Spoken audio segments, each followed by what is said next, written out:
Yo, what up, Engledard Elementary?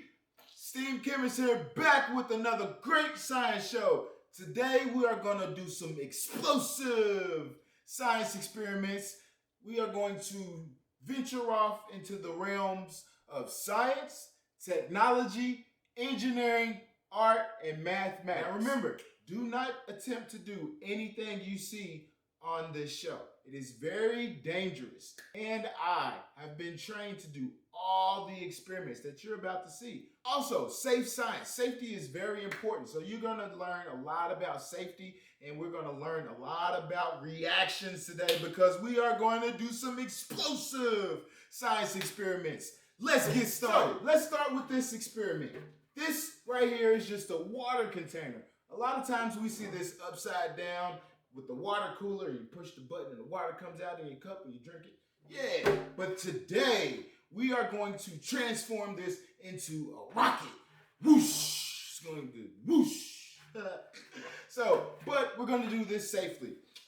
We are going to first talk about gases. Everybody say gas, gas. So gases exist all around us. They take up a lot of the space in between a lot of these big solids and liquids that are also around us in the world. So gases are very, very fast. Fast molecules, they bounce around, and they push each other all over the place, and they just really, really are active. So I'll show you an example of how active gases are. So I just inhaled and exhaled some gas. So there are different types of gases. One gas you all are familiar with is oxygen. Everybody say oxygen. Also, another gas is carbon dioxide. Everybody say carbon dioxide. Carbon dioxide. Carbon dioxide is the gas that we breathe out. Also, the gas that was in that balloon. So we breathe in oxygen. We get it from the trees. And carbon dioxide, we breathe that out. Try it. Breathe on your hand. You can feel that gas. That's the same gas that's inside of this balloon. And I can tie this balloon just like so. And inside the gas is trapped, as you can see. And this gas isn't going anywhere unless we pop the balloon or there's a little hole. I'll show you. And put a little hole in there and then look, the balloon shrinks because there's a little hole in there and the gas was able to escape. Similar to this container right here, which brings me to my next experiment. First, very, very, very important, we have to practice safe science. So I'm going to put on my rubber gloves. These gloves are going to keep me safe because we are going to be using methanol. Methanol is an alcohol that is very, very, very, very, very, very, very, very tiny. Tiny. That means that it takes up a lot of space when it's vaporized, if you would. So what we're going to do is vaporize it. But first, we can't just vaporize it as it is as a liquid. We have to put some energy into it. Some energy. Everybody say energy. Energy. So we're going to take some of this and I'll put it here in my cup, just like so. It's always important that you pour directly from one container into the next. I could have poured it in here, but that's not scientific at all. I always have to use a second container. So now we'll take this here and inside it goes. Boom. Just like that. So now it's a liquid. So we have liquid in there, but we want to vaporize it. So to make sure that we can vaporize it, we have to turn it into smaller, tiny particles, just like this. So we shake it. We shake it. And every time we shake it, we are busting up that liquid into tiny, smaller pieces that will then be floating all through this container, but we can't see those tiny vapors. Similar to the vapors that's inside of this room right now. Between me and this camera, there's small water vapor inside of our room. Inside the room, rather. So the more that I shake it, the more energy I give it, the more that I break down this liquid into smaller, tiny pieces that are floating around about inside of my container. Let's give it another shake. Shake. All right. Now we don't need the rest of this liquid, so I'll pour that liquid on out. And there we go. So notice I have my hand on the top of this because I don't want those vapors to get out of this container just yet. Switch hands because I'm right-handed, and we are going to light these vapors on fire. And to do so, we need to make sure that we're knowing about the fire triangle. The fire triangle is a spark of heat or some type of heat, some food or fuel, and then oxygen. Oxygen. Oh, we love oxygen. So oxygen and fuel and some type of heat. Those are the three things we need for a fire to exist. So oxygen exists. Oxygen exists inside of this room. Here's our heat and our spark. Our fuel is right there, down in our container, right here, right there. So here we go. It's gonna be like a whoosh, like a rocket ship going off. I'm gonna keep it on my table because I don't want it flying around the room. All right, here we go. In 3, 2, 1. Whoosh! Oh, I love science. And then afterwards, you have a little afterburner because there is some type of heat still reminiscing in there, and the extra vapors are still trying to fly out. If you would, as you saw, oh goodness. But also inside of here is carbon dioxide and water. So I know you're like, do it again, do it again. I would be able to do it again, but I have to make sure that all this carbon dioxide that was created after burning off all this methanol gets out as well. And this is a tiny, tiny exit, and there's a lot of carbon dioxide in there. However, some of this water, which is also another byproduct, is in there, and there we go. Water. Whoosh battle! Next experiment. So this right here is an Erlenmeyer flask, and this is a great container for our next experiment, our next reaction. This reaction is famously called elephant's toothpaste. Elephant's toothpaste. Woohoo! So elephant's toothpaste is a decomposition reaction. Try to say that word. Decomposition. Decomposition. So decomposition means to decompose or to break down. And what we're going to do is break down our hydrogen peroxide. Hydrogen peroxide. So hydrogen peroxide right here. This is my hydrogen peroxide. This is a stronger version than the typical hydrogen peroxide that you see at Walmart or a drugstore, at a pharmacy. This hydrogen peroxide is 30%. And this one right here is 35%. So this one's stronger. So we have 30 and 35%. You all are used to 3%. And 3% is a very diluted mixture of hydrogen peroxide. If we were to have 100% hydrogen peroxide, that would be extremely dangerous because hydrogen peroxide is a corrosive liquid. It breaks down and it burns and it eats through things. And what we're going to see today is how it decomposes also naturally. But we can speed that reaction up. So hydrogen peroxide exists, and then as I open it and expose it to the air, it breaks down into two things: water and oxygen gas. Oxygen gas that we are used to. We're used to breathing it in all the time. This naturally will turn into water and oxygen gas, but it takes a long time for that to happen. If I was to want this amount right here to evaporate and turn into water and all the oxygen bubbles evaporate out of it, it would take about 6 months for this little bitty amount. But in science, we have things called catalysts. Everybody say catalyst, catalyst. So a catalyst speeds up the reaction. And what we're going to do is speed up this decomposition reaction. First, let's build our catalyst base. So here we have our water and some soap and our potassium permanganate. I want to show you how liquids disperse in other liquids. So let me get some water here. There you go, water. And here's some food color, and I just want to show you the difference. So this is a liquid inside of a liquid, boop, and you can see it slowly mixes in and takes all the color of the blue some time to drop down to the bottom and mix in with the rest of the water. Now, my glove broke.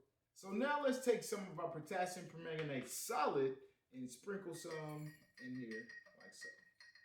I want to make sure we get a nice amount because we want this reaction to be very explosive. So let's take this and cover it up.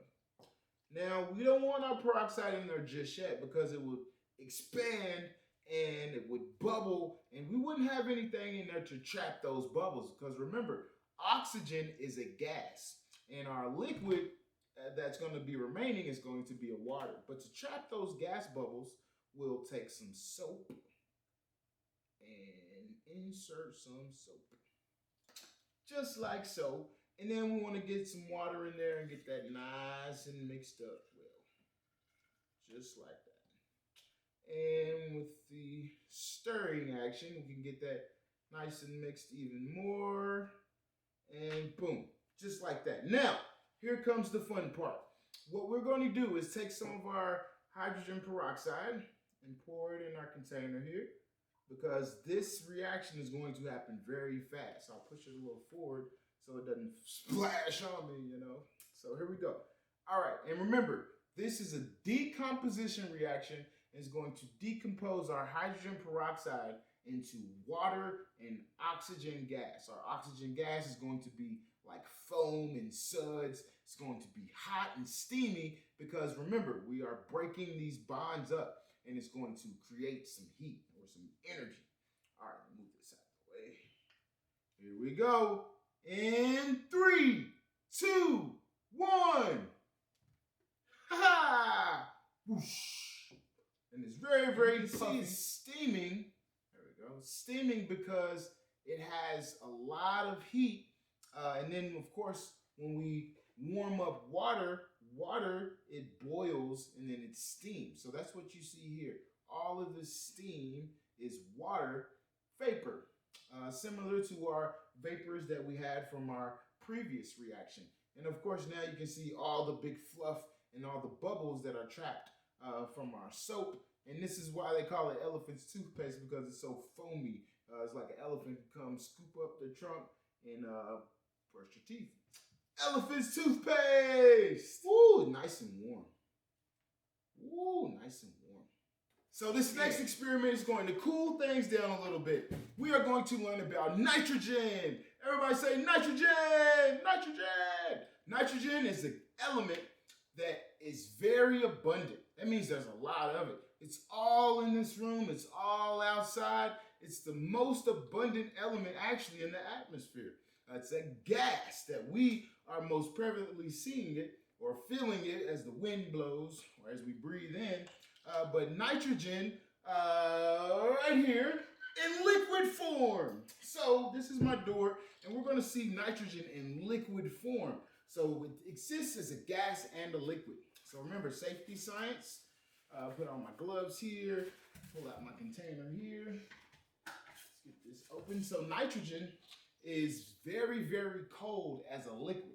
And as a liquid, it cools things around it down also. So there we have it, liquid nitrogen, liquid nitrogen. And inside of there, you can see all of this steam or smoke. If you were here, you would blow into it and you could see and feel all of that condensation. This is condensed water and gases that exist in the air already. And when I blow into it, the gas shoots back up at my face like an explosion.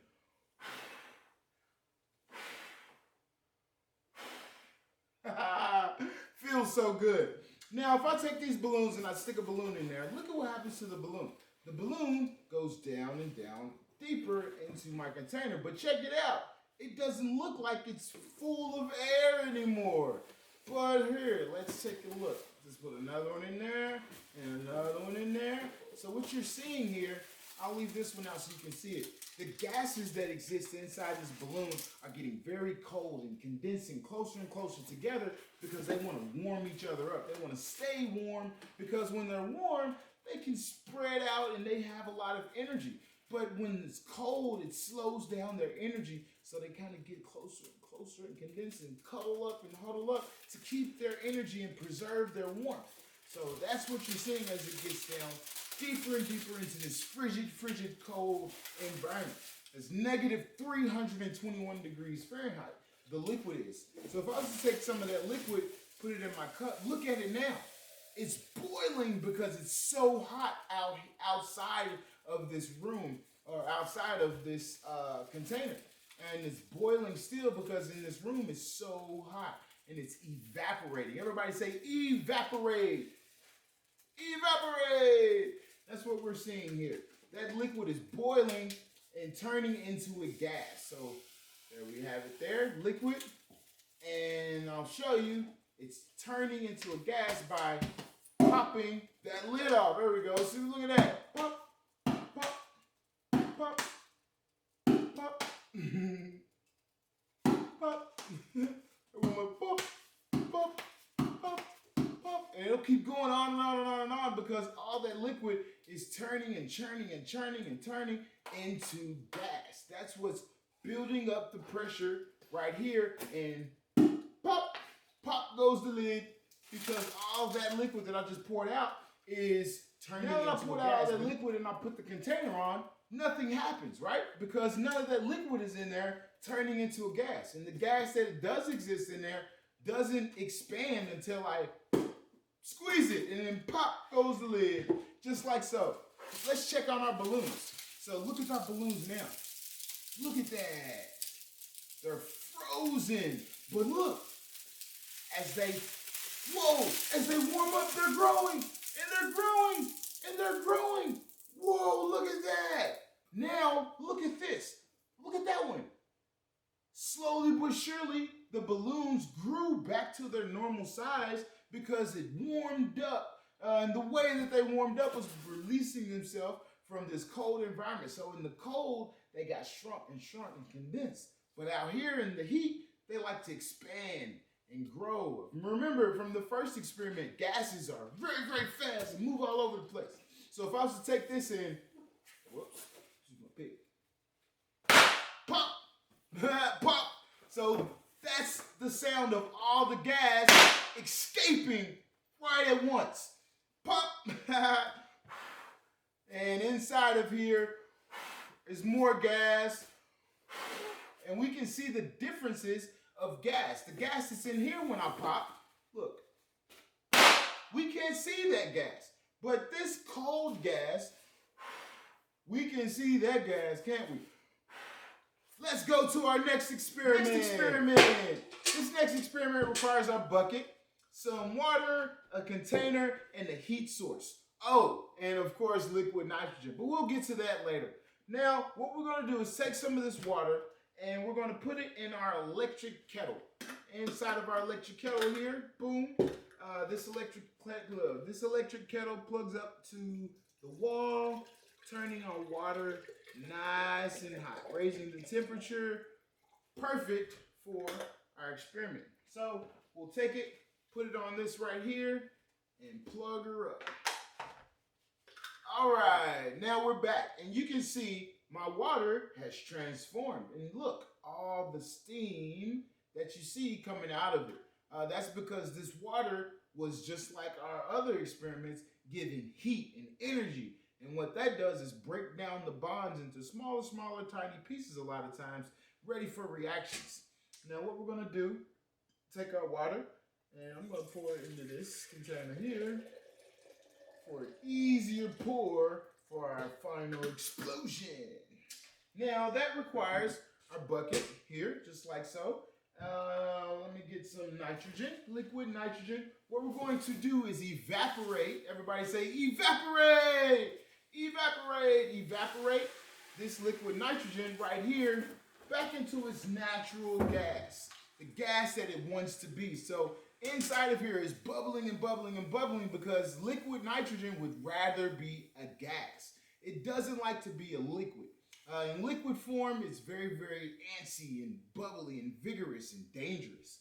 So what we're going to do is help it out a little bit with some hot water. Also, a catalyst helps speed up this evaporation process because, of course, we know it's already evaporating from this container experiment that we did a second ago. All right, so for our final explosion, yes, our final explosion, we'll get a big countdown from 5.